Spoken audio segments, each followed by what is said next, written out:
আপু আর দুলাভাই ধাক্কা দিয়ে বাসর ঘরের ভিতর প্রবেশ করালো। আমি ঢুকে নীলার দিকে তাকিয়ে যা দেখলাম তা বিশ্বাস করার মতো না। দেখি নীলা সিগারেট টানছে। নীলা বলল, জামাইবাবু কি খবর? সামনে ইলেকশন, ভোট কিন্তু আমাকে দিতেই হবে। আমার মাথায় আকাশ ভেঙে পড়ল। আমি কি শুনছি? আমি বললাম, কি বললা তুমি? বলছি আমি নির্বাচন করছি, ভোট আমাকে দিতে হবে। তুমি নিশ্চয়ই মজা করছো। মজা করার কি আছে, আমি সত্যিই নির্বাচনে দাঁড়াচ্ছি। তুমি না এসব ছেড়ে দিয়েছো? এসব তো করেছি তোকে বিয়ে করার জন্য, তোকে বিয়ে করে ফেলেছি, এখন আমাকে আর দেখে কে? আমি এখনো নীলার কথা বিশ্বাস করতে পারছি না। কিন্তু সিগারেট টানছে এটা সত্যি। লাস্ট কয়েকদিনের আচরণ সন্দেহজনক মনে হয়েছিল। তাহলে কি সত্যি নীলা আগের মতোই রয়ে গেছে? এখন রাস্তায় রাস্তায় ঘুরে বেড়াবে? নীলা বলল, কিরে কি ভাবছিস? সিগারেট খাবি? নে ধর। আমি সিগারেটটা হাত থেকে নিয়ে ফেলে দিলাম। এই কাজ করার পর নীলার মুখ রাগে লাল হয়ে যায়। বসা থেকে উঠে এসে আমাকে চড় মারলো আর বলল, তোর কত বড় সাহস, তুই আমার হাত থেকে সিগারেট ফালায় দিয়েছিস? জানিস আমি কে? আমি এই এলাকার বড় আপু, তাড়াতাড়ি সিগারেট ধরিয়ে আমার মুখে দে।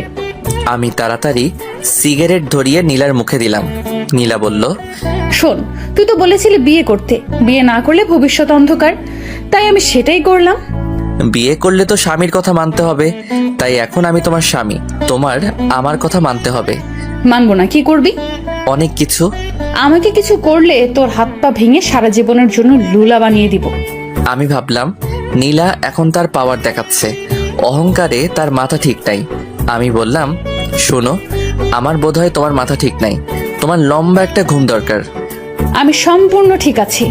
আমি যদি চেয়ারম্যান হই তাহলে কত মানুষ আমাদের সম্মান করবে, তাই না? আমার এত সম্মান দরকার নাই। তোমাদের প্রকৃত সম্মান কোথায় জানো? ওকে ওকে, আমি আর শুনতে চাই না। নীলা, তোমার কি হয়েছে? কি সুন্দর কথাবার্তা ছিল তোমার, কথার মধ্যে আলাদা একটা জাদু ছিল, হঠাৎ করে সব পাল্টে গেল। আমার বোধহয় তোমার মাথা ঠিক নাই, এখন তোমার ঘুম দরকার। কি? আমার মাথা ঠিক নাই? এই বলে ঠাস করে আমাকে চড় মেরে দিল। ব্যথার কারণে কাঁদি নাই, কষ্টের কারণে চোখ দিয়ে পানি চলে আসলো। আমি নীলার পায়ে ধরে বললাম, নীলাপু, তুমি আমাকে মেরে ফেলো, কিন্তু আমার মা বাবার সাথে কটু কথা আর খারাপ ব্যবহার করো না। ওকে, পা ছাড়। না, তুমি ওয়াদা করো আমার কথার বিরুদ্ধে গেলে তাদের সাথে নরম ভাষায় কথা বলবা। ওকে, বলবো। আমি খেয়াল করলাম নীলার পায়ে ধরাতে নীলা কেমন যেন মোচড় দিয়ে উঠল। যতক্ষণ পায়ে ধরে রাখছিলাম ততক্ষণ বড় বড় শ্বাস নেয়। আমি পা ছেড়ে এক কোণায় গিয়ে বসলাম। কিছুক্ষণ কোনো কথা বললাম না। আমি বললাম, আমার ঘুমে ধরেছে, আমি ঘুমিয়ে যাই। এই সময় গয়না কে খুলবে?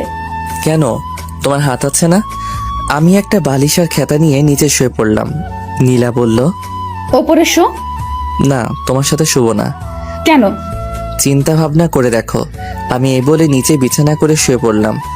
নিচে কার্পেট আছে, বালিশ আর খেতা দিয়ে শুয়ে পড়লাম। আপু দুলাভাই কম্বল দেয় নাই, ভাবছে আজ রাতে এমনিতেই গরম থাকবো, কম্বল লাগবে না। আমি নিয়ত করলাম যতদিন পর্যন্ত নীলা আমার কথা মতো না চলবে ততদিন আমি নীলার শরীর টাচ করব না। আর যদি বেশি বাড়াবাড়ি করে তাহলে অন্য ব্যবস্থা করব।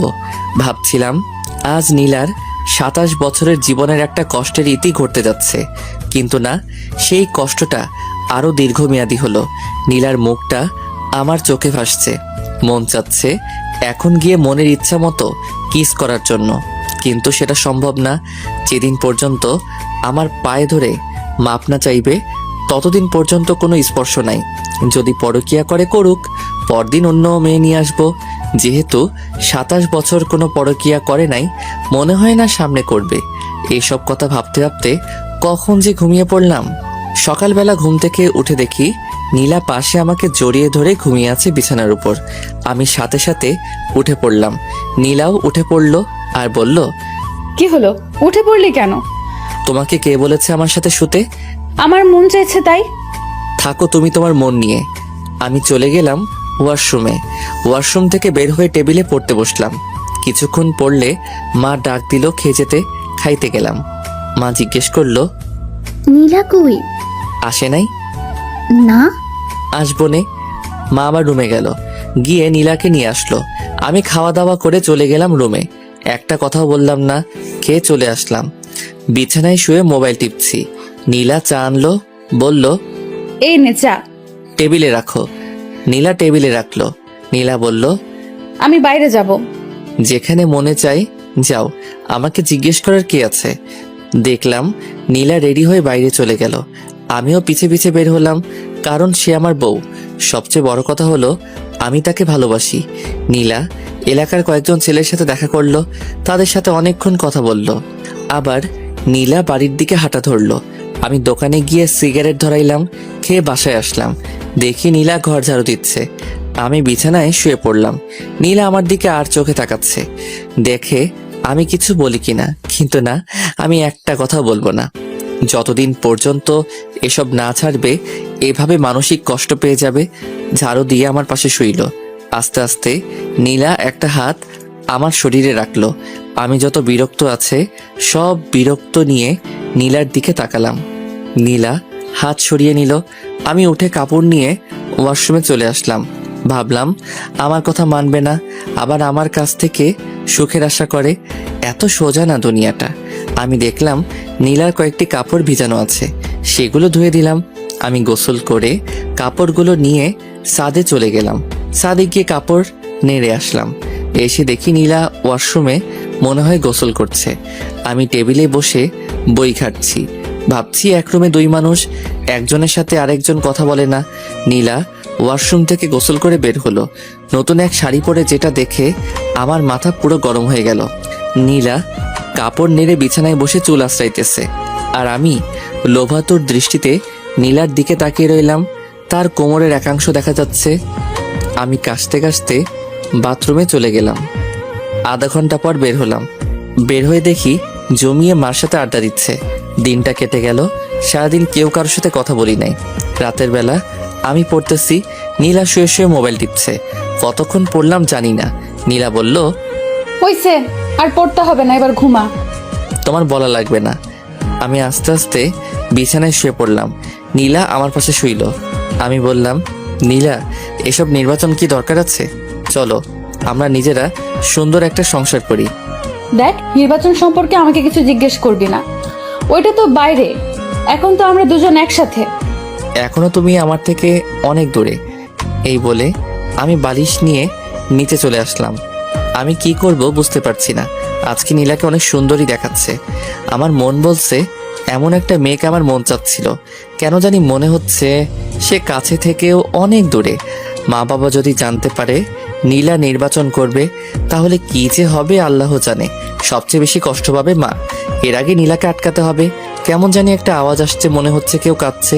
নীলা কাঁদছে, বুঝছি নীলা কষ্টে কাঁদছে। আমি বুঝতে পারছি না কি করব। নীলার কাছে গিয়ে নীলাকে সান্ত্বনা দিব, চাইলেই সম্ভব। কিন্তু না, আমি তা করছি না। কাঁদুক, ইচ্ছে মতো কাঁদুক, বুঝুক তার জীবন আমি কতটা গুরুত্বপূর্ণ। অনেকক্ষণ হয়ে গেল, এখনো কাঁদছে। এখন আমার নিজেরও খারাপ লাগছে। আমি উঠে নীলার শরীরে হাত রেখে বললাম নীলা। নীলার সাথে সাথে আমাকে জড়িয়ে ধরলো। আমিও জড়িয়ে ধরলাম নীলাকে। দেখি নীলার চোখে পানি আমি মুছে দিলাম।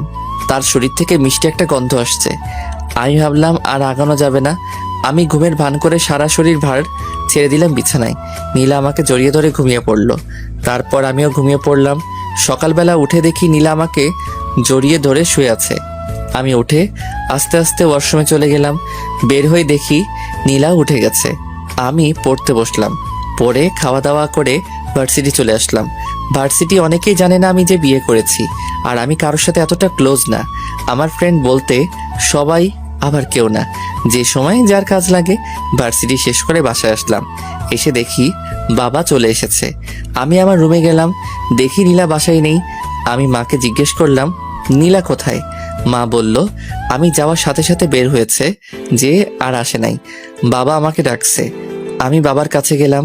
আব্বা বলল মুরাদ, আমার চাকরির মেয়াদ শেষ হয়ে যাবে আগামী মাসে। ভালো হয়েছে। এখন কতদিন বিশ্রাম নেন? বিশ্রাম নিলে তোরা খাবি কি? তোরও তো কোনো চাকরির ব্যবস্থা নাই। শুন, আমার মাথায় একটা বুদ্ধি এসেছে। তোর মার সাথে এ বিষয়ে কথা বলেছি। তোর মা হ্যাঁ বলেছে। কি? আমার চাকরির মেয়াদ শেষ হলে পেনশনের যে টাকা পাবো সেটা দিয়ে আমি দেশের বাড়িতে একটা বাড়ি করি আর বাজারে একটা দোকান নিয়ে বসি। আমরা তো সারা জীবন ভাড়াটিয়ায় থেকে গেছি। আমি ভাবলাম কথাটা খারাপ না। এদিকে আগামী মাস আসতে আর 6 দিন বাকি, আর নির্বাচন আসতে আরো 2 মাস বাকি। নীলার বাবা আমাকে অনেক টাকা ক্যাশ দিয়েছে, আমি একটা টাকাও নিতে চাই নাই। খুশিতে আমাকে দিয়েছে নীলাকে বিয়ে করার জন্য। সেখান থেকে টাকা দিলে বাড়িতে একটা বাড়ি আর একটা ব্যবসা সুন্দর করে আসবে। আর এদিকে বাবা মাও জানবে না নীলা যে নির্বাচন করছে, আমিও লেগে যাব চাকরির খোঁজে। এসব কিছু চিন্তা করে বললাম, আপনার বুদ্ধিটা ভালো, আপনার পেনশনের টাকা দিয়ে হবে সবকিছু। দেখি হয় কিনা, না হলে ধার করতে হবে। ধার করা লাগবে না, শ্বশুরবাড়ি থেকে যে টাকা পেয়েছি সেটা দিয়েই হবে। ওকে। তোমার অফিসে চাকরির কোনো পোস্ট খালি আছে? না। তাহলে আমি আগামীকাল থেকে লেগে পড়ি চাকরির খোঁজে। তাই কর। আমি রুমে এসে ভাবতে লাগলাম নীলা কোথায় গেল। নীলার মার কাছে ফোন দিলাম। হ্যালো আম্মা, কেমন আছেন? ভালো। বাবা তুমি কেমন আছো? ভালো। আম্মা, নীলা বলছিল বাড়ির কাছে এক বান্ধবীর বাসায় যাবে, সে কি আপনার এখানে এসেছে? না তো। ওকে, তাহলে বোধহয় এসে পড়বে। আমি ফোন কেটে দিলাম। নীলাকে ফোন দিলাম, ধরছে না, কেটে দিচ্ছে। আমি কি করব কিছু বুঝে পাচ্ছি না। ঘর থেকে বের হব তাকে খোঁজার জন্য, অমনি নীলা ঘরে ঢুকলো। আমি কিছু বললাম না, আর বললে কি হবে, সে তো আমার কথা শুনবেই না। এরপরেও আমি জিজ্ঞেস করলাম, কোথায় গিয়েছিলে? বাড়িতে গিয়েছিলাম। ও, মিথ্যা কথা ভালোই বলতে পারো। যেখানে মনে চায় সেখানে যাব, তোকে বলতে হবে? এমন কথা শুনে আমার মেজাজ গরম হয়ে যায়। আমি কানে কানে গিয়ে বললাম, রাতে তাহলে কাঁদিস, তোর খবর আছে। দেখবো না তুই কি করস। ওকে। মা নীলাকে ডাক দিল। নীলা চলে গেল। আমি একটু বাইরে বের হলাম। একটা চায়ের দোকানে গিয়ে সিগারেট নিলাম। কোথা থেকে জানি এক ছেলে এসে জিজ্ঞেস করলো, কি ভাই, কি খবর? আমি চিনতে পারলাম সাজিদ। এই তো আছি। তোমার আর বড় আপুর বলে বিয়ে হয়েছে? হুম। তুমি কি করে বড় আপুকে পটিয়ে বিয়ে করে ফেললে? আমার ভাবতে অবাক লাগছে। আরে ভাই, কপালে আছে। সেটাই, তোমার বউ তো নির্বাচনে পাশ করব। সত্যি? তুমি জানো না, আজকে যে বক্তৃতা দিছে অর্ধেকের বেশি মানুষ তার পক্ষে চলে এসেছে। তাই নাকি? ধুর ভাই, আপু আপনার কাছে কিছুই বলে না? কোথায় বক্তব্য দিয়েছে? আপনি জানেন না, ওই সামনের মোড়ে। এত আয়োজন, এত কিছু, এসবের খরচ কে দিয়েছে? বড় আপু। ধুর ভাই, আপনি আমার কাছ থেকে চালাকি করে কথা জেনে নিচ্ছেন। আপু জানতে পারলে আমাকে মারবে। ধুরু ভাই, বসো। মামা বেনসুন দাও তো। মামা এসে সিগারেট দিল। আমি বললাম, আমার একটা কাজ করতে পারবা? আপুর বিরুদ্ধে আমি কিছুই করতে পারবো না। আরে বোকা, সে তো আমার বউ, আমি তার বিরুদ্ধে কি বলবো? শোনো, তুমি শুধু বলবা সামনে কোথায়, কোন জায়গায় তোমাদের বড় আপু বক্তব্য দেয়। কি করে বলবো? ফোন করে। ফ্ল্যাক্সির টাকা? 500 টাকা দিয়ে বললাম, এবার হবে। সাজিদ চলে যায়। আমি বাসায় আসি। এসে পড়তে বসলাম। দেখি নীলা খুব হাসি খুশি। রাতের খাবার খেয়ে আবার পড়তে বসলাম। আমি আর নীলা একটা কথা বলি না, কারণ এখনো নীলা আমার কথা শুনছে না। আজকে কত মানুষের সামনে বেপর্দা হয়ে কথা বলল। আমার শরীরটা শুধু জ্বলছে। সবাই তো নীলার দিকে লোভাতুর দৃষ্টিতে তাকিয়ে রয়েছে। এটা তো আমি বুঝি। ভাগ্যে নির্মম পরিহাস। নীলা যদি আমার কথা শুনতো। এদিকে নীলা শুয়ে শুয়ে মোবাইল টিপছে আর একটু পরপর হাসি দিয়ে ওঠে। আমি নীলাকে জিজ্ঞেস করলাম, নীলা, তুমি যে নির্বাচন করছো, এত টাকা কোথা থেকে? আমার জমানো টাকা। আর একটা টাকাও খরচ করো না। এসব টাকা রেখে দাও, ভবিষ্যতে দেখবে তোমার সন্তানের জন্য অনেক কাজে লাগবে। আমার না মা হওয়ার অনেক ইচ্ছা। তুমি মা হওয়ার যোগ্যতা নেই। তুই যদি মা হওয়ার, বেচারা ছোট বাচ্চাটা শুধু কষ্ট পাবে। আমি মা হলে বাচ্চাটাকে সারা দিন বুকের কাছে আগলে রাখতাম। শুনছি তুমি বলে নির্বাচনে জিতবে, আর এদিক দিয়ে যদি তুমি মা হও তাহলে কি হবে? তুমি সারাদিন কাজে এখানে সেখানে ঘুরে বেড়াবে, আর এদিকে বাচ্চাটা তোমার বুকের এক ফোঁটা দুধের জন্য কান্না করবে। আমি এসব দেখতে পারবো না। আমি মা হলে সারা দিন তাকে বুকে আগলে রাখবো। নীলা আজকে একটা সাদা ড্রেস পরেছে, বাংলায় যাকে বলে প্লাজো। আর যেহেতু নীলা শুয়ে আছে, তাই নীলার হাঁটু অবধি প্লাজো উঠে আছে। নীলার এই সুন্দর পা দেখে আমার অবস্থা খারাপ। আমি আস্তে আস্তে কাছে গেলাম, গিয়ে নীলার পাটা ঢেকে দিলাম। আমি বললাম, নীলা, আমি তোমাকে অনেক ভালোবাসি। আমিও তোকে অনেক ভালোবাসি। তাহলে তুমি আমার কথা শুনছো না কেন? আমি একটা প্ল্যান হাতে নিয়েছি, সেই প্ল্যানটা আমি যে করেই হোক কমপ্লিট করব। নীলা, তুমি কেন বুঝছো না? যদি মা বাবা জানতে পারবে তুমি নির্বাচন করছো, তাহলে বুঝতেই পারছো মা কতটা কষ্ট পাবে। যেই মাকে তুমি বিয়ের কথা বলাতে মা সাথে সাথে রাজি হয়ে যায়। তোমাকে কতটা বিশ্বাস করে, একটু ভুলের জন্য সব শেষ হয়ে যাবে। আমাকে একজন বলছে একজনে অনেক কথা বলবে, এসব কথায় কান্না দিতে। সকল স্বামী তার স্ত্রী ভালো চায়, আমি কখনো তোমার খারাপ চাই না নীলা। এসব হলো ছেলে মানুষের কাজ। তোমার উচিত আমাদের সংসার কিভাবে সুন্দর করা যায় সেটা চিন্তা ভাবনা করা। যা তো এখান থেকে তুই, আমার ভালো লাগছে না। আমি জানি নীলা, আজকে তুমি কোথায় গিয়েছো? জানলে ভালো। কেন নীলা, তোমার কি একটু জানের ভয় নেই? আছে।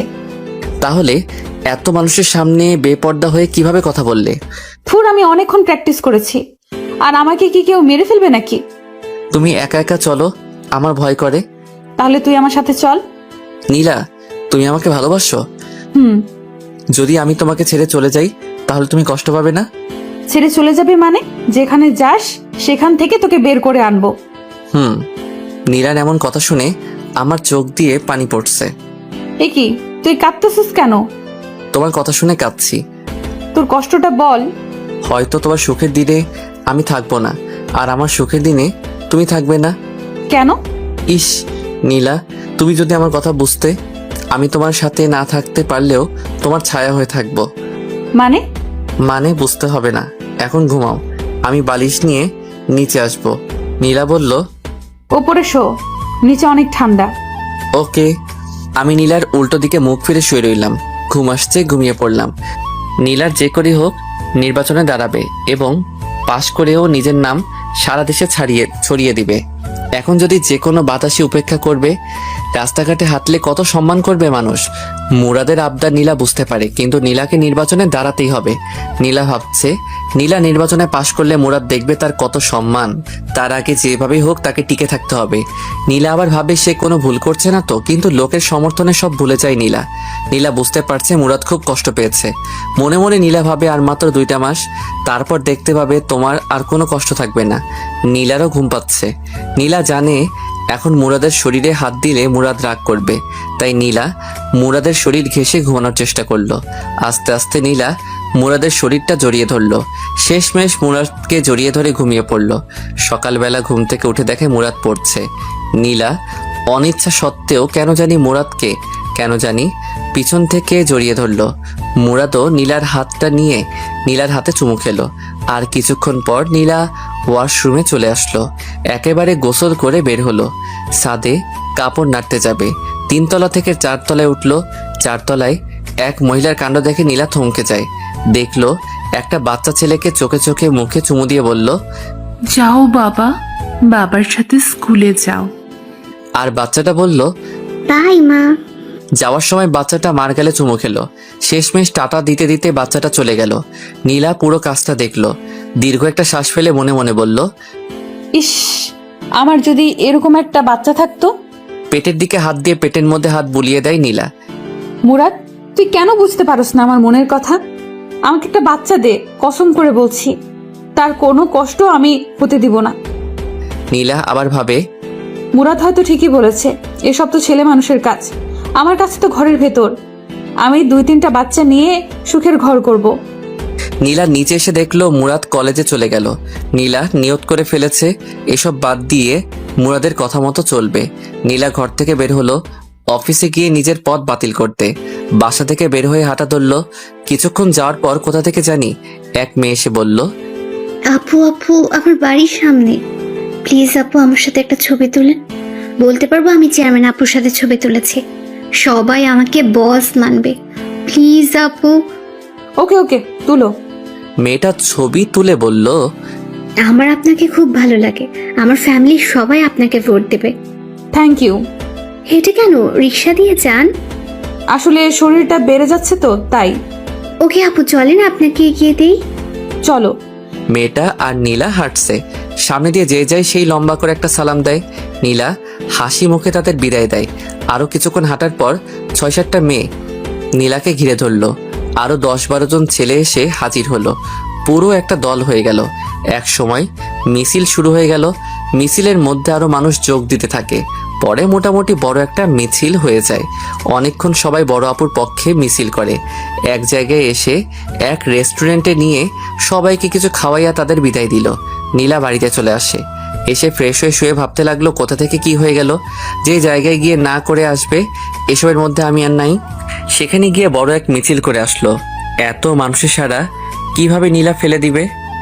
এখন কত সম্মান, পরে না জানি কত সম্মান হবে। বের হলে এই মানুষ ঘিরে ধরবে, তখন মুরাদ বুঝতে পারবে আমি কেন এত কষ্ট করেছি। তখন হয়তো মুরাদ আমাকে একটা বাচ্চা নেওয়ার সুযোগ দিবে। আমি নীলার মনের ভিতর ঢুকে যাওয়ার চিন্তা ভাবনা করছি। নীলার সব কাজে রেসপন্স করব, কিন্তু আসল কাজটা করব না। আমি বুঝতে পারছি এইভাবে নীলার সাথে আর বেশি দিন থাকা যাবে না। ভার্সিটি থেকে এসে দেখি নীলা ঘুমাচ্ছে, তার মায়াবী মুখটা কি সুন্দর করে তাকিয়ে আছে। আমি অনিচ্ছা সত্ত্বেও নীলার কপালে চুমু খেলাম। নীলা পাশ ফিরে আবার শুয়ে পড়ল। আমি ফ্রেশ হয়ে নীলাকে ডাক দিলাম, নীলা আমার খিদা লাগছে। দাঁড়াও, আমি নিয়ে আসছি। নীলা একটু পর আমার জন্য খাবার নিয়ে আসে, আমি খেলাম। নীলা, তুমি আজকে মিছিল করেছো? কেন? যাতে নির্বাচনে পাশ করতে পারি। ওকে, তাহলে তুমি নির্বাচন নিয়েই থাকো। মুরাদ, রাগ করিস না, আমি এখান থেকে বের হতে পারবো না। ওকে, তোমার যা ইচ্ছা তাই করো। আমি বিকালের দিকে ছাদে গেলাম, গিয়ে দেখি জ্যোৎস্না। আমি বললাম, জ্যোৎস্না আপু কেমন আছেন? ভালো, তুমি? ভালো। কেমন চলছে তোমার দিনকাল? এই তো মোটামুটি। আমার সামনে বিয়ে। ভালো। আপু, আমার একটা সমস্যা, যদি একটু হেল্প করতেন। কি বলো? নীলা খালি নির্বাচন করে, এই নিয়ে তাকে আমি প্রতিদিন বোঝাই, কিন্তু সে কোনো কথা কানে নেয় না। আপনি যদি একটু হেল্প করতেন। যে তার স্বামীর কথা শুনে না, তাহলে অন্য আরেকজনের কথা কি শুনবে? তারপরেও একটু কথা বলে দেখবেন। ওকে। আমি যাই। আমি চলে আসি। কি করব কিছুই মাথায় আসছে না। এভাবে এক সপ্তাহ চলে গেল। বাবা গ্রামে চলে যায়। গ্রামের বাড়িতে নতুন বাড়ি হলে মাও চলে যাবে। নীলা জিজ্ঞেস করলে বলি বাড়িতে বেড়াতে গেছে। আমি এই বিষয় নীলার কাছ থেকে সম্পূর্ণ গোপন রাখি। আর সে নির্বাচন নিয়ে ব্যস্ত, এদিকে টাইম দেওয়ার কোনো প্রশ্নই আসে না। নীলাকে কেমন জানি লাগে, তার সাথে কথা বলা, হাসাহাসি এখন আর ভালো লাগে না। এখন কেন জানি নীলাকে বিরক্তিকর মনে হয়। আমি আস্তে আস্তে নীলার সাথে কথা বলা কমিয়ে দিলাম। ওই তো আগামীকাল সারাদিন নীলার সাথে একটা কথা বলি নাই। বুঝতেই পারছেন এটা কতটা কষ্টকর। নীলাকে অনেক বোঝালাম, শেষমেশ যেই কদু সেই লাউ। আমি ভাবলাম নীলার মা বাবার সাথে এই বিষয়ে কথা বলতে হবে। আমি সময় করে চলে আসি নীলার বাড়িতে। দেখি তার মা বাবা দুজনেই বাড়িতে। হঠাৎ নীলাকে ছাড়া আমাকে দেখে তারা অবাক হয়ে যায়। বাবা, তুমি এমন সময় একা? নীলা কোথায়? নীলা বাড়িতে, আম্মা আব্বা কিছু কথা আসছিল। নীলারে নিয়ে একটা সমস্যা হচ্ছে। কি সমস্যা? আসলে নীলা খালি নির্বাচন করে। এই সারাদিন নির্বাচন নিয়ে বাড়ির বাইরে ব্যস্ত থাকে। কত যে বললাম এসব ছেড়ে দিতে, আমরা সুন্দর করে সংসার সাজাই, কিন্তু কে শুনে কার কথা। আপনারা দুজন যদি একটু বলতেন এসব ছেড়ে দিতে, তাহলে খুশি হতাম। আসলে বাবা কি বলবো, সে ছোটবেলা থেকেই স্বপ্ন দেখে আসছে এই এলাকায় নির্বাচন করবে। তাই সে ছোটবেলা থেকে টাকা জমাইছে। তোমার অসুবিধা হলে আমরা অবশ্যই নীলাকে বুঝাবো। ধন্যবাদ। আমি নীলার বাড়ি থেকে খাওয়া দাওয়া করে বাসায় আসলাম। এসে দেখি নীলা ঘরের ভিতর নাচতেছে। আমি মুচকি হাসি দিলাম। আমি বললাম, এত খুশি কেন?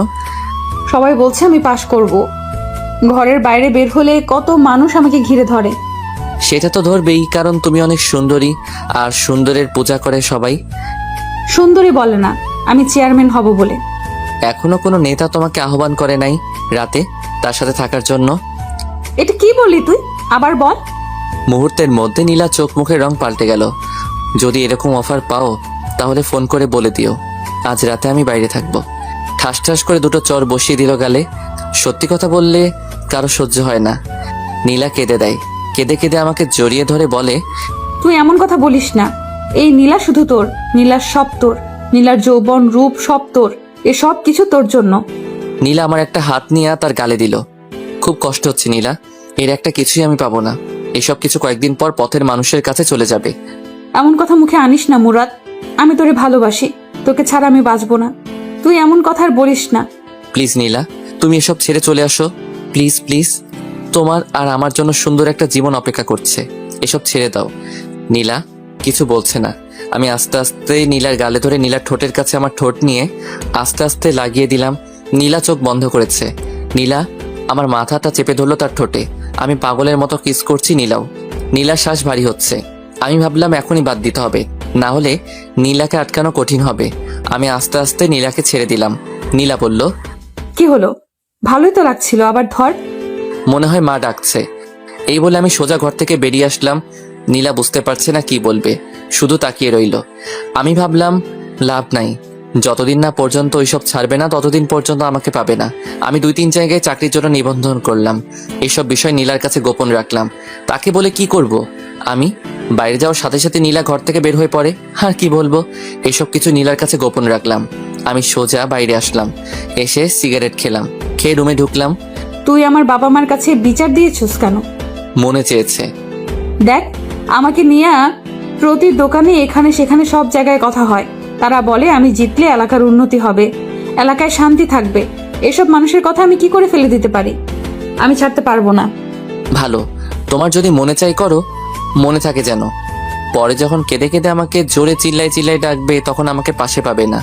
নীলা, তুমি এখন বাচ্চা মেয়ে না, ভালো মন্দ বিচার করার বিবেক তোমার মাথায় আছে।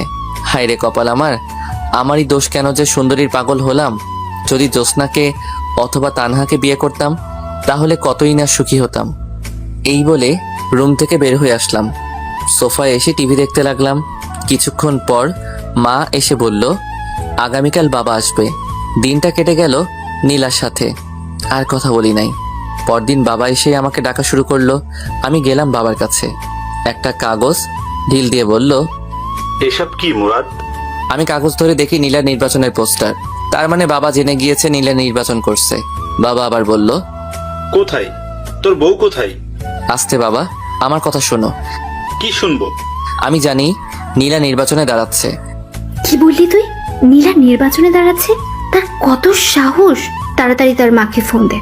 এমন অলক্ষী মেয়ে আমাদের দরকার নেই। শোনো, আমি তোমাদের বুঝিয়ে বলি।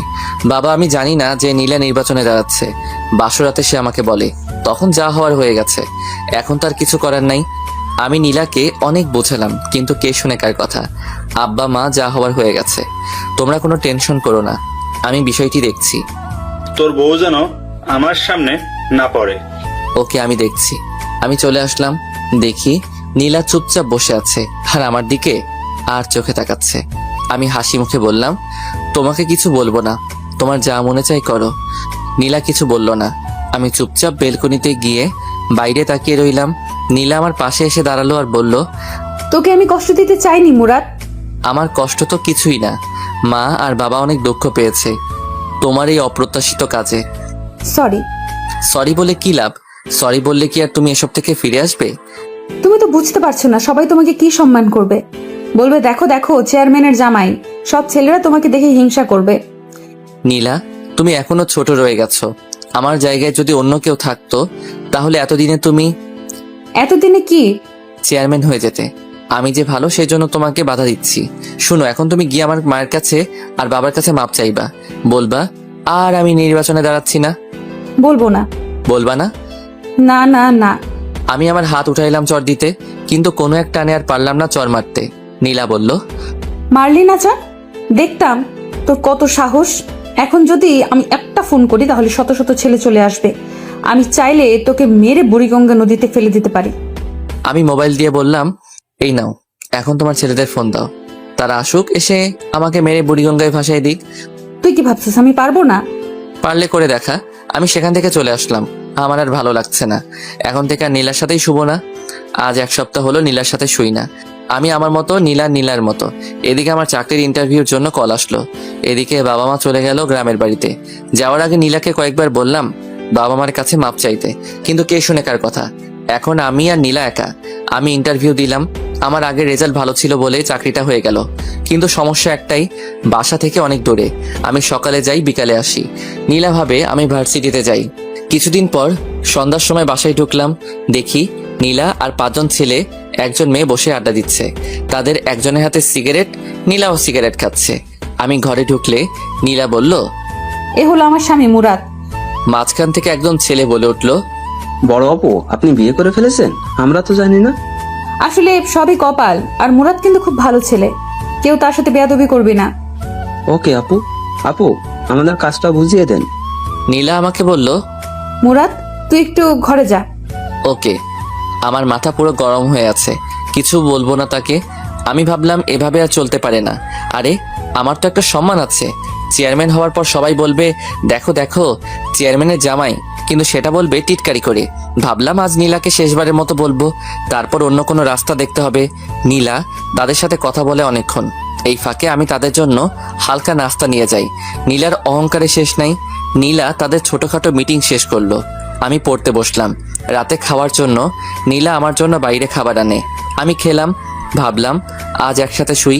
আমি শুলাম তাড়াতাড়ি, কারণ সকালে অফিসে যেতে হবে। দেখি নীলা মোবাইল টিপছে। আমি বললাম, নীলা বলো। মোবাইল রাখো। ওকে বলো। নীলা, তোমার নির্বাচন আর কতদিন আছে? আর মাত্র 15 দিন। ভালো, তোমাকে শেষবার ওয়ার্নিং দিচ্ছি। তুমি কি এখান থেকে বের হতে পারবে? আর কতবার বলবো? তাহলে শোনো, এসব ছেলে পেলে নিয়ে ফ্ল্যাটে আসবা না। কেন? আমি না করছি তাই। ওকে, তোমার যা ইচ্ছা। আমি বিছানায় শুয়ে ঘুমিয়ে পড়লাম। পরদিন সকালে উঠে গেলাম অফিসে। অফিস শেষ করে অফিসের আশেপাশে বাসা খুঁজতে লাগলাম। নীলার মুরাদের একই জ্ঞান জ্ঞান, আর ভালো লাগে না। প্রতিদিন একই বিষয় নিয়ে কথা বলে।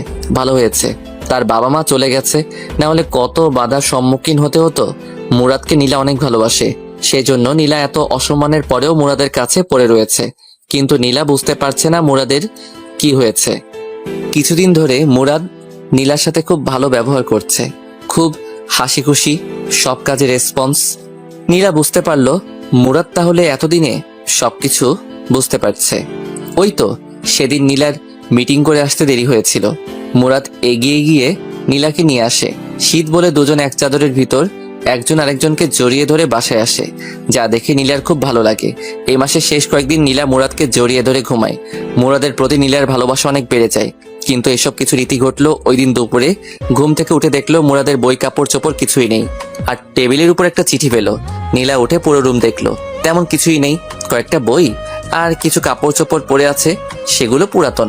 আলমারি খুলে দেখলো মুরাদের কিছুই নেই। তাহলে কি মুরাদ চলে গেল কোথায়? নীলা জোরে জোরে মুরাদ বলে ডাক দিল। তার শব্দই আবার ফিরে আসলো। পুরো ফ্ল্যাট চেক করলো, প্রয়োজনীয় সবকিছু আছে। নীলা আস্তে আস্তে চিঠির কাছে আসলো। নীলার বুকটা কাঁপছে। মুরাদ কি চলে গেছে? আগে মোবাইল নিয়ে কল করলো মুরাদের নাম্বারে, ফোন বন্ধ। এবার চিঠির কাছে এসে চিঠি হাতে নিল, কাপা কাপা হাতে। চিঠি খুলে পড়তে লাগলো। চিঠিতে লেখা আছে, নীলা, আমি কোনো চিঠি লিখছি না যাতে পরে উত্তর দিতে না পারো। নীলা, একটা কথা তো জানো, স্বাধীনতা অর্জন করার চেয়ে রক্ষা করা কঠিন। আমার ক্ষেত্রে সেটাই হয়েছে। আমি তোমাকে খুব ভালোবেসে ফেলেছিলাম, কিন্তু সেটা ধরে রাখতে পারিনি। নীলা, আমি তোমার সাথে মোটামুটি অনেক সময় কাটিয়েছি। নীলা, তুমি যখন বলতে আমি কোথাও চলে গেলে আমাকে যেখান থেকে পারো ধরে নিয়ে আনবে, তখন আমার খুব অহংকার হতো। আনলে আবার কি হবে? আমার একই কথা, নির্বাচন করো না। সেরকম কথা তোমাকে শুনতে আর হবে না। আমি চলে গেলাম। এখন তুমি নির্বাচনে বেশি ফোকাস করতে পারবে। দোয়া করি নির্বাচনে পাশ করে এলাকার উন্নতি করতে পারো। সবাই একটা চেয়ারম্যান থেকে এটাই আশা করে, আর সবসময় গরিব দুঃখীদের পাশে থাকবে। দেখবে তুমি ভালো একটা চেয়ারম্যান হতে পারবে। নীলা, আমি দুঃখিত, আমি ভালো একটা স্বামী হতে পারিনি, তোমার কথায় রাজি হতে পারিনি। তোমার সামনে জীবন পড়ে রয়েছে, ভালো একটা ছেলেকে বিয়ে করে মা হওয়ার স্বপ্ন দেখো। খুব ইচ্ছে ছিল বাবা হওয়ার, কিন্তু সেটা হলো না। নীলা, আমি তোমাকে ছেড়ে অনেক দূরে চলে এসেছি। আমার খুঁজতে তুমি বের হয়েও না, কারণ তুমি আমাকে খুঁজে পাবে না। আমি পিছনের সকল পথ বন্ধ করে দিয়েছি। তুমি জেনে খুশি হবে, আমি একটা চাকরি পাইছি। তোমার অন্তরে কি ছিল সেটা আমি আদৌ চিন্তা করে বের করতে পারিনি। শেষ কয়েকদিন তোমার সাথে ভালো ব্যবহার করেছি, কারণ তুমি যাতে বুঝতে পারো তোমার জীবনে আমি কতটুকু গুরুত্বপূর্ণ ছিলাম। কিন্তু তুমি সময় থাকতে গুরুত্ব দাওনি। আহ নীলা, তুমি যদি আমার কথা শুনতে, তাহলে হয়তো পৃথিবীর একমাত্র সুখী সংসার আমরা হতাম।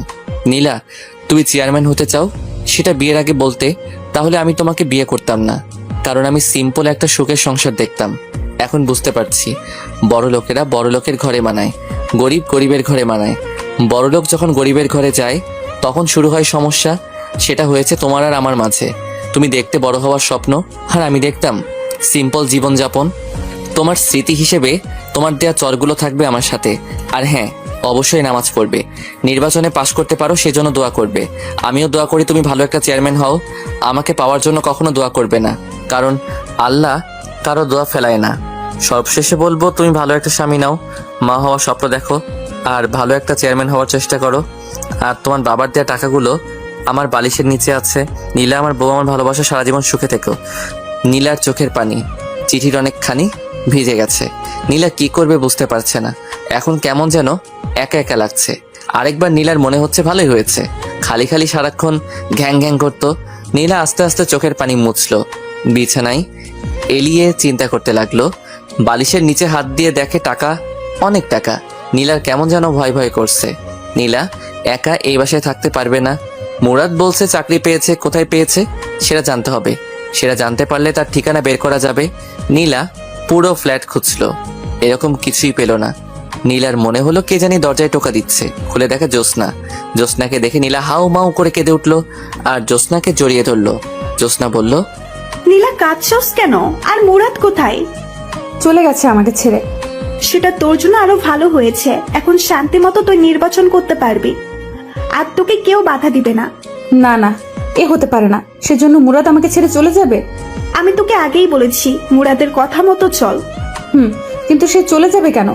তুই তার কথা 16 কানা শুনুস নাই। তুই যদি তার কথা মতো চলতি, তোর জায়গায় যদি আমি থাকতাম তাহলে আমি কোনো কথার অবাধ্য হতাম না। এখন আমি কি করব? তাকে ছাড়া কিভাবে থাকবো? তোর যেটা প্রাপ্য তুই সেটাই পাইছস। তাকে আমি ভালোবাসি। এমন ছেলেও পাওয়া যায় বইয়ের কারণে বাড়ি থেকে চলে যায়। আমি তাকে ছাড়া থাকতে পারবো না। তাকে আমি অনেক কষ্ট দিয়েছি। আল্লাহ, তুমি তাকে আমার কাছে ফিরিয়ে দাও।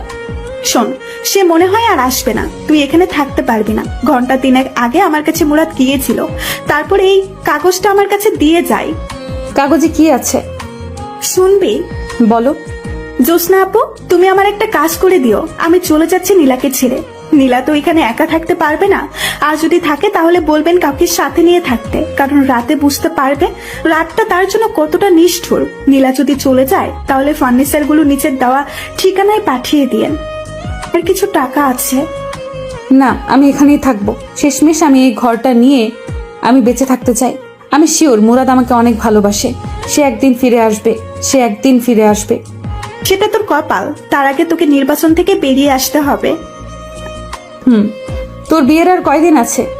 আর 13 দিন।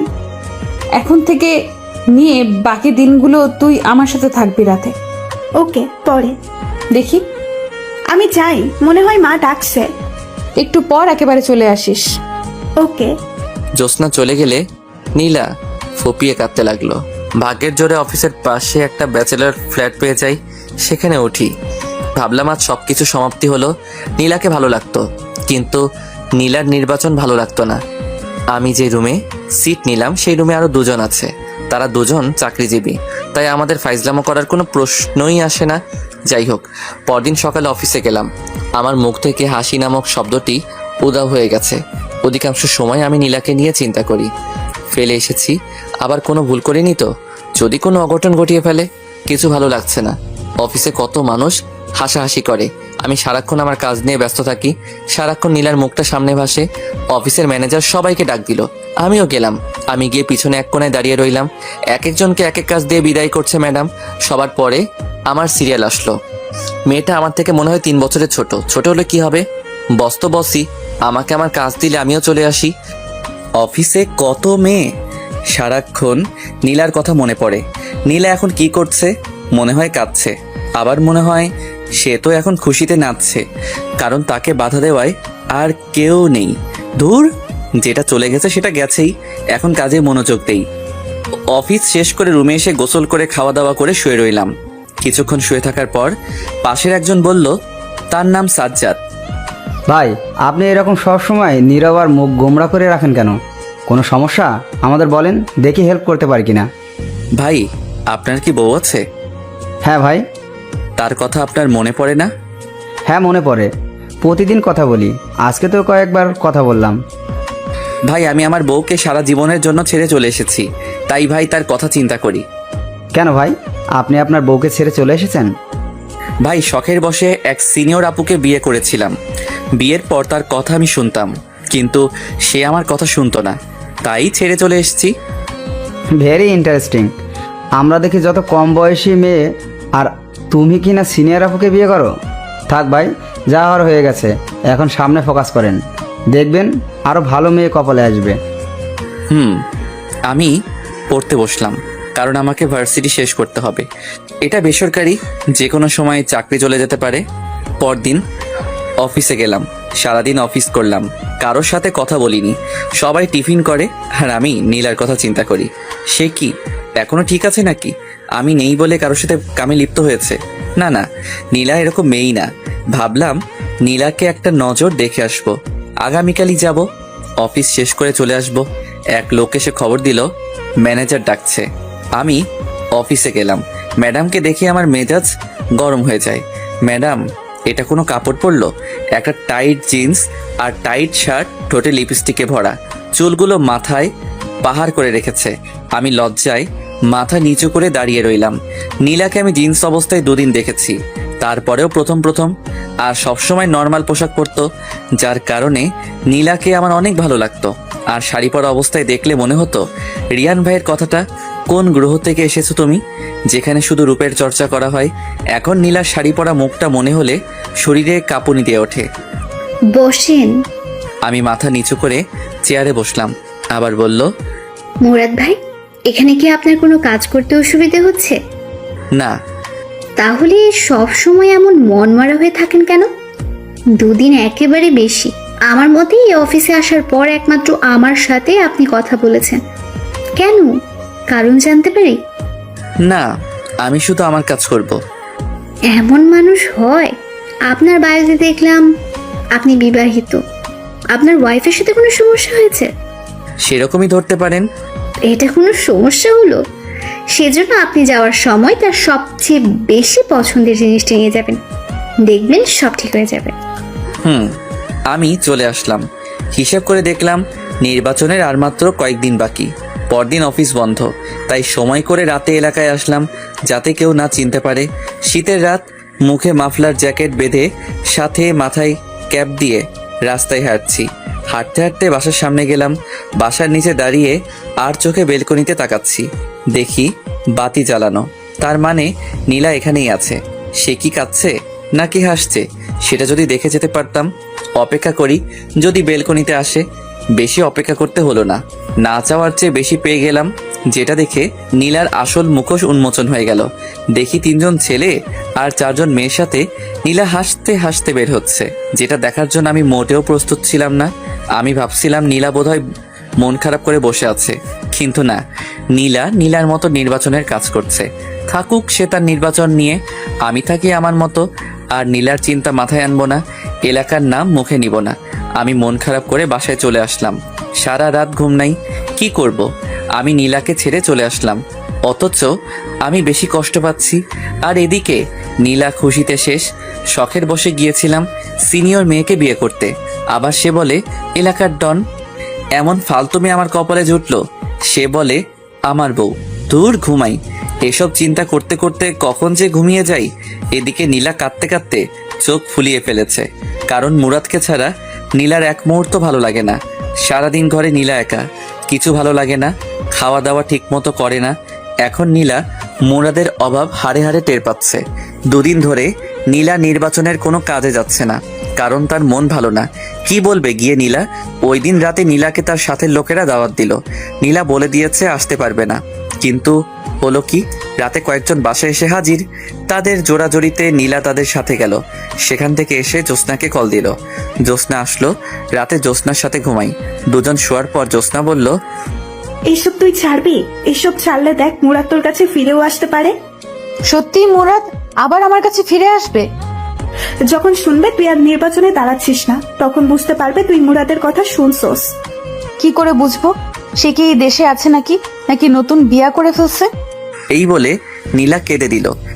নীলা, কাঁদিস না, তার জন্য দোয়া করবেন, সে যেন ভালো থাকে। দেখবে একদিন ঠিকই আল্লাহ তোদের দুজনকে মিলিয়ে দেবে। নীলা ফুপিয়ে ফুপিয়ে কাঁদছে আর মোবাইল থেকে ছবি বের করে মুরাদকে দেখছে। এসব দেখতে দেখতে কখন যে ঘুমিয়ে যায়। সকালে উঠে নীলা নামাজ পড়ে আল্লাহর কাছে অনেক কান্নাকাটি করে মুরাদকে ফিরিয়ে দেওয়ার জন্য। আমি পরদিন অফিসে যাই। গতকাল থেকে আজকে আমার মনটা বেশি খারাপ। অফিস শেষ করে চলে আসব। একজন এসে বলে গেল ম্যাডাম ডাকছে। আমি ম্যাডামের অফিসে গিয়ে মাথা নিচু করে দাঁড়িয়ে রইলাম। বললাম, বসেন। আমি আস্তে আস্তে বসলাম। এখন আপনি আমার সামনে হাসি দেবেন। পারবো না। দেন বলছি, দেন, না হলে আপনার চাকরি নট। আমি হাসি দেওয়ার চেষ্টা করলাম, কিন্তু হাসির বদলে ফুপিয়ে ফুপিয়ে কান্না শুরু করলাম। এটা কি হলো? আমি বললাম হাসতে আর আপনি কিনা কাঁদছেন। প্লিজ কাঁদবেন না, এই নিন টিস্যু। টিস্যু নিয়ে আমি চোখ মুছলাম। ম্যাডাম বলল, এক্স্যাক্টলি আপনার সমস্যা কি আপনি আমাকে খুলে বলবেন? হুম। আপনার ওয়াইফ কি মারা গেছেন? না, তবে বেঁচে থেকেও আমার সাথে নেই। আমি বুঝেছি। যান, আপনাকে কিছুদিন ছুটি দিলাম, বউকে নিয়ে কোথা থেকে ঘুরে আসেন। আমি চলে আসলাম, কিন্তু পরের দিন আমি অফিসে যাই। ম্যাডাম অবাক হয়ে যায়, কিন্তু কিছু বলল না। আমি হিসাব করলাম, নীলার নির্বাচন হতে আর সপ্তাহ 7 দিন আছে। কিছু ভালো লাগছে না, কেন জানি মন চাচ্ছে নীলাকে আরেকটা নজর দেখতে। দূর আমার বেহায়া মনে, আমি আর নীলার কথা মনে আনবো না। ভাবলাম আরেকটা বার দেখেই আসি, এটাই শেষ। পরদিন রেডি হয়ে রাতে বের হলাম। কিছুক্ষণ জার্নি করার পর এলাকায় পা রাখলাম। আমার উদ্দেশ্য বাসায় নিচে দাঁড়িয়ে তার হাসি মুখটা দেখে চলে আসবো। বাসার কাছে চলে আসলাম, এমন সময় একটা নারী চিৎকার আসছে। আমি আস্তে আস্তে হেঁটে আরো কাছে গেলাম। চিৎকার চেনা চেনা লাগছে। কাছে গিয়ে দেখি নীলা। আমার সারা শরীরে একটা হিমশীতল স্রোত বয়ে গেল। দেখি 4 জন ছেলে নীলাকে ঘিরে ধরেছে। একজন বলছে, তুই নির্বাচন করবি? শালিকে ধর, তার নির্বাচনের স্বাদ মিটিয়ে দেই। ভাবলাম তারা বিপক্ষ দলের কেউ। একজন ছেলে নীলার দিকে আগাচ্ছে। আমি বুঝতে পারছি না নীলাকে তারা কি করবে। দেখি ওনা টান দিয়ে সরিয়ে দিতে চাইলো। আমার মাথায় রক্ত উঠে গেল। ভাগ্যবশত আমার পাশে একটা বেলচা ছিল। আমি মুখটা ভালো করে ঢেকে নিলাম যাতে নীল না বুঝতে পারে। বেলচা নিয়ে আগালাম। যেহেতু চারদিকে অন্ধকার, তাই একদিক থেকে উদয় হয়ে যে নীলার ওড়না দিয়ে টান দিল, তার পিঠে গিয়ে আঘাত করলাম। শালা জোরে এক চিৎকার দিয়ে নিচে শুয়ে পড়লো। আমি আবার অন্ধকারে চলে গেলাম। আমি তাদের দেখছি, কিন্তু তারা আমাকে দেখছে না। তারা সতর্ক হয়ে গেল। আমি জায়গা পরিবর্তন করে আরেকটার পিছনে গিয়ে তার পায়ে আঘাত করলাম। সেও চিৎকার করে শুয়ে পড়লো। আমি আবার অন্ধকারে চলে গেলাম। আমি আবার জায়গা পরিবর্তন করে আরেকটার পিছনে গিয়ে তার ঘাড়ে আঘাত করলাম। সেও শুয়ে চিৎকার করতে লাগলো, ও মা গো, ও মা, ও মা গো। আমি অন্ধকারে চলে গেলাম। যেহেতু শীতের রাত, কুয়াশা, কিছুই দেখা যায় না। আবার রাত। আরেক হালা চিৎকার করে বলছে, শালা কে রে তুই? সাহস থাকলে সামনে আয়। আমি আস্তে আস্তে পা টিপে তার পিছনে গিয়ে দাঁড়ালাম। শেষমেশ সে বুঝতে পারে, কিন্তু ততক্ষণে আমার হাত রেডি। সে ঘুরে আর আমি তার কানের নিচে নরম জায়গায় ঘুষি চালালাম। সে দাঁড়ানো থেকে অজ্ঞান হয়ে ডাইরেক্ট রাস্তায় পড়লো। একজনকেও মাথায় আঘাত করলাম না, যদি মারা যায়। আমি আবার অন্ধকারে চলে গেলাম। বাকি 3 জন, তাকে উঠিয়ে দৌড়। তারা চলে গেলে আমি নীলার সামনে প্রকাশ হলাম। তার সামনে বেলচা ঢিল দিয়ে রাস্তায় ফেলে ঘুরিয়ে উল্টো হয়ে হাঁটা ধরলাম। কিন্তু নীলার চালাক চোখ আমাকে চিনতে পারে। নীলা আমাকে ডাক দিল, মুরাদ, মুরাদ। এবার অনেক জোরে, কিন্তু আমি আমার মতো হাঁটছি। নীলা কাঁদে আর ডেকেই যাচ্ছে, মুরাদ, মুরাদ, আমার কথা শোনো। কিন্তু আমি আমার হাঁটা থামালাম না, কারণ পিছনে ফেরার টাইম নেই। আস্তে আস্তে নীলার মুরাদ, মুরাদ ডাক মিলিয়ে গেল। আমি আমার গন্তব্যের দিকে রওনা দিলাম। মুরাদ ডাক ডেকেই যাচ্ছে নীলা, কিন্তু কে শুনে কার কথা। নীলা বাসায় এসে বিছানায় শুয়ে কাঁদতে লাগলো। কাঁদছে আর বলছে, আমি কি দোষ করছিলাম?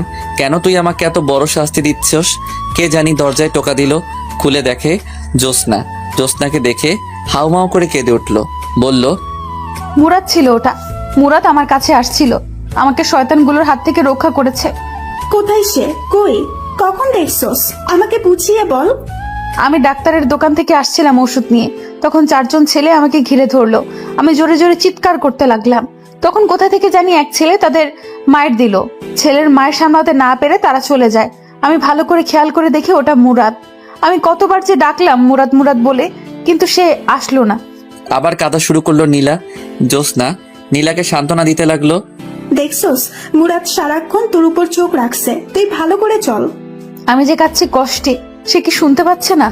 হয়তো। আর কাঁদিস না, ঘুমা, দেখবি সব ঠিক হয়ে যাবে। নীলা শুয়ে পড়লো। শুয়ে ভাবতে লাগলো, নীলা, মুরাদ আমার আশেপাশেই আছে। আমি যদি মুরাদের কথা মতো চলি, হয়তো মুরাদ আবার আমার কাছে ফিরে আসবে। আমি সেটাই করব। নীলা বুঝতে পারছে ঘরের মধ্যে ছেলে মানুষের কি দরকার। এখন নীলা বুঝতে পারে এসব নির্বাচন হলো ছেলে মানুষের জন্য, মেয়েদের জন্য হলো ঘর। যখন মেয়ে ছেলের জায়গায় যায়, তখনই শুরু হয় ঝামেলা। আর আমি মুরাদকে ছাড়া কিছু কল্পনা করতে পারি না। মুরাদ আমার সব। এসব চিন্তা করতে করতে নীলা ঘুমিয়ে যায়। পরদিন ওঠে। এভাবে 5 দিন চলে যায়। নির্বাচনের আর 2 দিন আছে, কিন্তু মুরাদ আর আসে না। শেষমেশ নীলা নির্বাচন থেকে অব্যাহতি নেয়, কারণ তার দরকার মুরাদকে। আর নির্বাচন না করলে মুরাদ আসবে। মুরাদকে নিয়ে নীলা বাকিটা জীবন পার করে দিতে চায়। আজ 5 দিন হয়ে গেল, আমি ওই দিনের ঘটনা ভুলতে পারছি না। নীলার মুরাদ মুরাদ ডাকটা কেন জানি এখনো আমার কানে বাজছে। আমার মন বলছিল, যা গিয়ে তোর ভালোবাসাকে জড়িয়ে ধর, কিন্তু আমার পা সামনে হেঁটে চলে এসেছে। নীলাকে আমার অনেক মায়া লেগেছে, কারণ নীলা আগের থেকে অনেক শুকিয়ে গেছে। কেমন যেন নীলার মুখে সেই লাবণ্যতা নেই।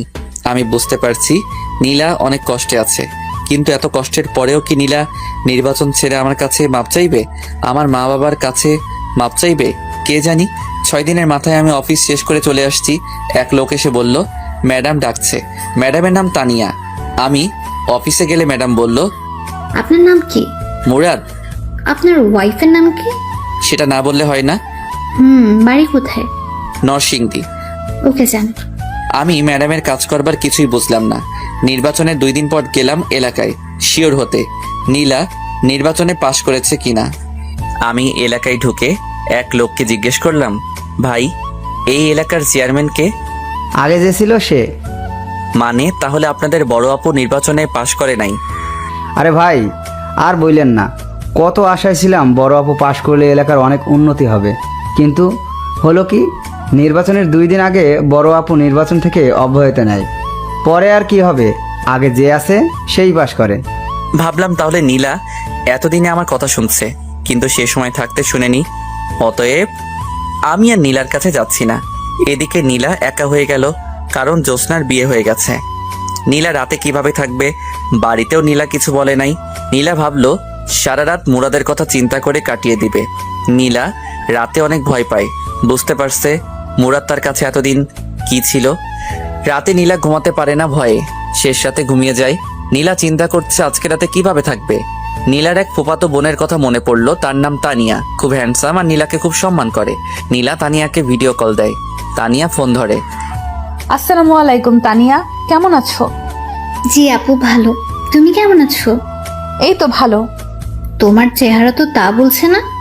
আমার চেহারা কি বলছে? মনে হচ্ছে তুমি অনেক কষ্টে আছো, কেমন যেন আগে থেকে শুকিয়ে গেছো। শোনো, এখন থেকে তুমি আমার কাছে থাকবে। কেন, তুমি না বিয়ে করেছো? তোমার জামাইয়ের কি হয়েছে? ওর কথা আর বলিস না। এখন তুমি বলো কখন আসবা? অফিস শেষ করে চলে আসবো। কাপড় চোপড় নিয়ে আসবা, কিছুদিন থাকবা। ওকে? ওকে, চলে আসবো। নীলা ভাবলো যাক একটা ব্যবস্থা হলো, এখন কিছু রান্না করতে হবে তার জন্য। নীলা তার জন্য অনেক কিছুই রাত্রেবেলা তানিয়া আসলো, তানিয়াকে খাওয়ালো। তানিয়ার অনেক ক্লান্ত লাগছে, তাই তানিয়া ঘুমিয়ে যায়। সকালে উঠে আবার তানিয়া অফিসে চলে যায়। নীলা সারাদিন ঘরের ভিতর কাটিয়ে দেয়। বিকালের দিকে তানিয়া অফিস শেষ করে আসলে তারা একসাথে খেলো। খাওয়ার সময় তানিয়া জিজ্ঞেস করলো, আপু তোমার হাজবেন্ড কোথায়? এই বিষয় জিজ্ঞেস না করলে হয় না? না, তোমাকে বলতেই হবে। তুমি আগে থেকে অনেক চেঞ্জ হয়ে গেছো। আগে সবসময় তোমার মুখে হাসি লেগে থাকতো, আর এখন তোমার কি অবস্থা হচ্ছে, দিন দিন শুকিয়ে কাঠ হচ্ছ। ঠিক মতো কি খাওয়া দাওয়া করো না? এটা নিশ্চয়ই তোমার পিচ্ছির হাজবেন্ডের কারণে। সে কোথায়? খাওয়ার পর তোমাকে বলি। ওকে। খাওয়া দাওয়া করে দুজনে বিছানায় বসলো। তানিয়া বলল, এবার বলো। সে আমাকে ছেড়ে চলে গেছে। কি? এটা কি করে সম্ভব? সারা জীবন শুনে এসেছি স্বামীর জ্বালায় মেয়েরা বাপের বাড়ি চলে যায়। এ তো দেখছি পুরো উল্টো। তুমি কি এমন করেছো যার কারণে তোমাকে ছেড়ে চলে যেতে হলো? তার কোনো দোষ নেই, সব দোষ আমার। আমি তার কথা শুনিনি। বুঝেছি। তুমি এখানে কেন পড়ে রয়েছো? সে যেহেতু তোমাকে ছেড়ে চলে গেছে, তাহলে তুমি বাড়ি চলে যাও। একা একা ভয় করে না? করে। যদি সে আবার ফিরে আসে, সেই অপেক্ষায় বসে আছি। ও, আমার ঘুম ধরেছে। শুয়ে পড়ো। তানিয়া শুয়ে পড়লো। নীলাও শুয়ে পড়লো। তানিয়া জিজ্ঞেস করলো, আচ্ছা আপু, তোমার হাজবেন্ডের নাম কি? মুরাদ। তার বাড়ি জানি কোথায়? নরসিংদী। আপু, তার একটা ছবি দেখাও তো। নীলা মুরাদের একটা ছবি দেখায়। তানিয়া তাদের কাহিনী সব বুঝতে পারে। এদিকে নীলা আপু মুরাদের জন্য কেঁদে কেঁদে শেষ, আর ওদিকে মুরাদ নীলা আপুর জন্য কেঁদে কেঁদে শেষ। এখন দুজনকে মিলিয়ে দেওয়ার দায়িত্ব তানিয়ার। তানিয়া চিন্তা করলো নীলা আপুকে কিছু বুঝতে দিবে না, দুজনকে সারপ্রাইজ দিবে। তানিয়া বলল, আপু, তুমি তো সারাদিন ঘরেই বসে থাকো, আগামীকাল চলো না আমার অফিসে। না রে, আমি যেতে পারবো না। চলো না প্লিজ, তোমার অনেক ভাল লাগবে। কখন আসবি? যাবো আর গিয়ে 1 ঘন্টা পর চলে আসবো। ওকে, সকালবেলা মন চাইলে। মন চাইলে না, তোমাকে যেতেই হবে। ওকে। নীলা ঘুমিয়ে যায়। সকালে উঠে নাস্তা করে তানিয়ার সাথে চলে আসে তানিয়ার অফিসে। গিয়ে তানিয়া যে অফিসে বসে কাজ করে সেখানে গিয়ে বসলো। তানিয়া বলল, আপু তুমি একটু বসো, আমি আসছি। ওকে, তাড়াতাড়ি চলে আসিস। ওকে। একটু বসলো নীলা। কে জানি অফিসে প্রবেশ করলো। নীলার পাশের চেয়ারে বসলো। নীলা মাথা নিচু করে বসে আছে, ভালো লাগছে না। একটু বসলো, ভাবলো উঠে বাইরে চলে যাবে, কিন্তু নীলার নাকে পরিচিত একজনের ঘ্রাণ আসছে। বুকের ভিতর কেমন যেন চিনচিন করে উঠল, মনে হচ্ছে পাশের লোকটার কাছ থেকে। নীলা আস্তে আস্তে মাথা উঁচু করে আর চোখে লোকটার দিকে তাকালো। তাকিয়েই অবাক হয়ে গেল, এ তো দেখি মুরাদ। নীলার চোখটা বিশ্বাসই করতে পারছে না।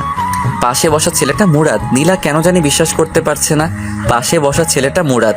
শিওর হতে ডাক দিল, মুরাদ, মুরাদ, মুরাদ। ডাকে আমার ঘুম ভেঙে যায়। স্বপ্নে দেখতেছিলাম নীলা আমাকে ডাকছে। চোখ খুলে দেখি সাজ্জাদ ভাই ডাকছে। বলল, ভাই কখন থেকে ডাকছি, উঠেন না। ভাই স্বপ্ন দেখছিলাম।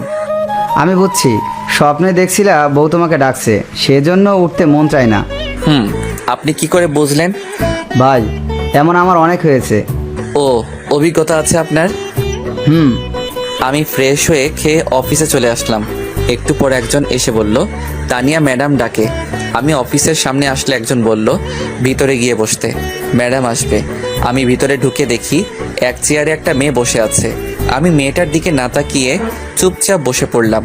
অনেকক্ষণ হয়ে গেল, ম্যাডাম আসছে না, কিন্তু কেমন যেন একটা ঘ্রাণ আমার নাকে আসছে। কেন জানি মনে হচ্ছে এটা নীলার শরীরের ঘ্রাণ, তার মানে পাশের মেয়েটা নীলা। আমি তাকাতে যাব, কিন্তু ততক্ষণে মেয়েটা মুরাদ বলে ডাক দিল। আমি তাকিয়ে দেখি আসলেই নীলা। আমি যেন একটা শক খেলাম। আমি কি বলবো কিছুই বুঝতে পারছি না, শুধু তাকিয়ে রইলাম। নীলাও আমার দিকে তাকিয়ে রয়েছে, কিছু বলছে না। অনেকক্ষণ পার হয়ে গেল। আমি খেয়াল করলাম নীলার মুখের রং পাল্টে যাচ্ছে। নীলা চেয়ার থেকে উঠে আমার শার্টের কলার ধরে কষিয়ে 2টা চড় দিল। আমি ফ্যাল ফ্যাল করে তাকিয়ে রইলাম, মুখে কথা বলার শক্তি হারিয়ে ফেললাম। নীলা অফিসের দরজা আটকে দেয়। বুঝতে পারছি আজকে আমার খবর আছে। দীর্ঘ 1 মাস পর আমাকে পেয়েছে, হাতে নাতে এত সহজে আমাকে ছাড়বে না। নীলা লাফ দিয়ে আমার মাথার চুল ধরে টেনে নিচে নামালো, আমাকে নুইয়ে আমার পিঠে মারতে থাকে আর বলতে থাকে, বল, বল কেন আমাকে ছেড়ে চলে আসলি? বল, বল কেন আমাকে ছেড়ে চলে আসলি? আমি কি দোষ করছিলাম? বলছি প্লিজ আর মেরো না। তুই না আমাকে ছেড়ে চলে আসছস, তাহলে বেঁচে আসছস কেন? তোমার কারণে। মিথ্যে কথা। তাহলে এতদিন আসিস নাই কেন? কারণ তুমি আমার কথা শুনো নাই। সেই জন্য চলে আসবি তুই? পিঠে আরেকটি কিল দিয়ে আমাকে জড়িয়ে ধরলো আর কাঁদতে লাগলো। আমি বললাম, কাঁদছো কেন? এখন তো আমাকে পেয়ে গেছো। এটা তো সুখের কান্না। আমি ভাবতে পারি নাই আমি চলে যাওয়ার পর তুমি এতটা কষ্টে থাকবে। আমি ভাবছিলাম তুমি আরো হাসি খুশি ভাবে নির্বাচন কমপ্লিট করবে আর আমাকে সারা জীবনের জন্য হারাবে। আসলে তুই চলে যাওয়ার পর তোর মর্যাদা বুঝতে পারি। মুরাদ, তুই আমাকে ক্ষমা করে দে।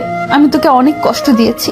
তুমি যদি প্রথমে আমার কথা শুনতে, তাহলে হয়তো এতটা কষ্ট করতে হতো না। তুই আমাকে আবার ছেড়ে চলে যাবি? যদি আমার কথা না শুনো। ওকে। এখন আর কেঁদো না। হুম। তোমার শরীরের কি অবস্থা? কি সুন্দর পরীর মতো ছিল আমার নীলা, এখন শুকিয়ে কি হয়েছো? তোর জন্য আমার এই অবস্থা হয়েছে। তোমার ফার্স্ট কাজ হলো আমার মা বাবার কাছে ক্ষমা চাওয়া। সরি মুরাদ, তোর মা বাবাকে আমি অনেক কষ্ট দিয়েছি। বল, কবে তোর গ্রামের বাড়িতে যাবি? সামনের সপ্তাহ। আমার গ্রাম অনেক ভালো লাগে। গিয়ে আমরা অনেক দিন থাকবো। আমি সরি, ওই দিন রাতে আমি তোমার ডাক শুনিনি। ওই দিন যদি তুই না থাকতি তাহলে হয়তো আর আমাকে পেতি না। এখন তোমাকেও আমি পেয়েছি, তুমিও আমাকে পেয়েছো, আর কোনো কষ্ট নেই। আমি আমার কপাল নীলার কপাল একসাথে করলাম। নীলার চোখে পানি, আমার চোখেও পানি। আমি নীলার মাথায় ধরে আবার আমার বুকে টেনে নিলাম। নীলাও আমাকে জড়িয়ে ধরে শক্ত করে, আবার নীলা কেঁদে দেয়। আবার যদি আমাকে ছেড়ে চলে যাস তাহলে আমাকে আর জীবন্ত পাবি না। ওকে, আমি তোমাকে ছেড়ে চলে যাব না, কিন্তু তুমি তোমাকে মারার অনুমতি দাও। তুই আমাকে মেরে ফেলিস, তবু আমাকে ছেড়ে চলে যাস না। প্রিয়জন পাশে না থাকার বেদনা আমি বুঝতে পেরেছি। এই তো লক্ষ্মী মেয়ে। আমি নীলার চোখ মুছে দিলাম, চেয়ারে বসালাম, দরজা খুলে দিলাম। একটু পর তানিয়া প্রবেশ করলো। আমি বুঝতে পারছি এসব তানিয়ার কাজ ছিল। মনে মনে তানিয়াকে অনেক ধন্যবাদ। তানিয়া এসে বলল, আপু আমাকে আর তোমার সাথে থাকতে হবে না তো? নীলা হেসে বলল, আপাতত না, সময় হলে বলবো। সময়টা কখন? পেটে বাচ্চা হলে? যা শয়তান। ম্যাডাম, আপনি তো কিছুদিন আগে বলেছিলেন বউকে নিয়ে কোথাও ঘুরে আসতে। সেই ছুটিটা আমি আগামী সপ্তাহ চাই। মুরাদ ভাই, এটা কিন্তু ঠিক না। দিয়ে দিস না। আগামী সপ্তাহ কিন্তু, এখন না। হুম। যান, এখন মন দিয়ে কাজ করেন। আমি চলে আসলাম। আমি অফিস শেষ করে নীলাকে নিয়ে শপিং মলে গিয়ে তার জন্য বোরকা কিনলাম। সেখান থেকে বোরকা পরিয়ে আমার মেসে গেলাম। গিয়ে নীলাকে সাজ্জাদ ভাইয়ের সাথে পরিচয় করিয়ে দিলাম। সাজ্জাদ ভাই নীলাকে কতগুলো উপদেশ দিয়ে দেয়। আমি আমার জরুরি জিনিসপত্র নিয়ে বাসায় আসলাম। নীলাকে বোরকা অবস্থায় আরও বেশি সুন্দরী লাগে। নীলাকে বললাম বোরকা পরে ঘর থেকে বের হতে, আর আগের সব কিছু ভুলে যেতে, সামনে ফোকাস করতে। সে আমার কথায় সায় দেয়। বাসায় আসলে নীলা আমাকে রান্না করে খাবার দেয়। আমি খেয়ে দিয়ে আমি রুমটা গোছালাম যেভাবে আগের মতো ছিল। আমি রাতে নীলা বিছানায় শুইলাম। যেহেতু অনেক দিন পর, তাই নীলাকে শরীরে ধরতে কেমন যেন লজ্জা লাগে। আমি ঘুমিয়ে গেলাম। সকালে সব লজ্জা চলে যায়। দেখি নীলা আমাকে জড়িয়ে ধরে ঘুমাচ্ছে। তার মিষ্টি মুখটা আমার দিকে তাকিয়ে আছে। আমি নীলাকে ডাক দিলে সে উঠে ফ্রেশ হয়ে রান্না করে। আমি খাওয়া দাওয়া করে অফিসে চলে গেলাম। অফিস থেকে এসে দেখি নীলা একটা গোলাপি কালার শাড়ি পরেছে, যেটা দেখে আমার মাথা এমনি ঠিক নেই, তাও আবার তার শরীর থেকে মিষ্টি একটা গন্ধ আসছে, আর তার একাংশ দেখা যাচ্ছে। আমি কোনো চিন্তা না করেই তার কোমরে ধরে তাকে টান দিয়ে বুকে আনলাম। তার মিষ্টি গোলাপি ঠোঁটে চুমুর প্রলেপ এঁকে দিলাম অনেকক্ষণ। নীলা আমাকে টেনে নিয়ে বিছানায় ধাক্কা দিয়ে ফেলে দেয় আর বলে, তুই না আমাকে অন্য একটা জগৎ থেকে ঘুরিয়ে নিয়ে আসবি? আমার শরীর আনচান সেখানে যাওয়ার জন্য। আমি বুঝতে পারছি নীলা কিসের কথা বলছে। আমি এতদিন সেটার জন্য অপেক্ষা করছি। আমি নিশার ঘাড়ে চুমু খেতে থাকি। আমি আস্তে আস্তে নিচে, বাকি কাজটুকু নীলা সেরে ফেলে। ভাবলাম এত ফেতনার ভিতরেও নীলা নিজেকে সম্পূর্ণ ঠিক রেখেছে। আমরা সন্ধ্যার সময় শুইলাম, উঠলাম। পরের দিন সকালে নীলা বলল, এই জিনিসটা এত মজা, এত সুখ আগে যদি জানতাম, তাহলে আমি তোর কথার কখনো অবাধ্য হতাম না। আমি আরো 10 বছর আগে বিয়ে করে ফেলতাম। তখন কিন্তু তুমি আমাকে পেতে না। তা ঠিক। এখন বলো কি খাবে? সেটাও বলে দিতে হবে। না, এখন না। আমি নাস্তা তৈরি করছি, খেয়ে দিয়ে অফিসে যাও। ওকে। আমি অফিসে চলে আসি। পরের সপ্তাহ আমরা গ্রামের বাড়ি আসি। সেখানে 1 সপ্তাহ থাকি। নীলা মা বাবার পায়ে ধরে মাপ চায়। নীলাকে ক্ষমা করে দেয়। সপ্তাহে একটা পরীক্ষা, তাই ভার্সিটি পরীক্ষা দিয়ে শেষ করলাম। আরও ভালো কোম্পানিতে চাকরির আবেদন করলাম। কিন্তু তানিয়ার রিকোয়েস্টে সেই অফিস থেকে গেলাম। কিন্তু আমার প্রমোশন হয়। আসা যাওয়ার জন্য নীলার বাবার কাছ থেকে একটা গাড়ি নেয় আমার জন্য। 1.5 বছর পর আমাদের একটা মেয়ে হয়। দেখতে নীলার মতো হয়েছে।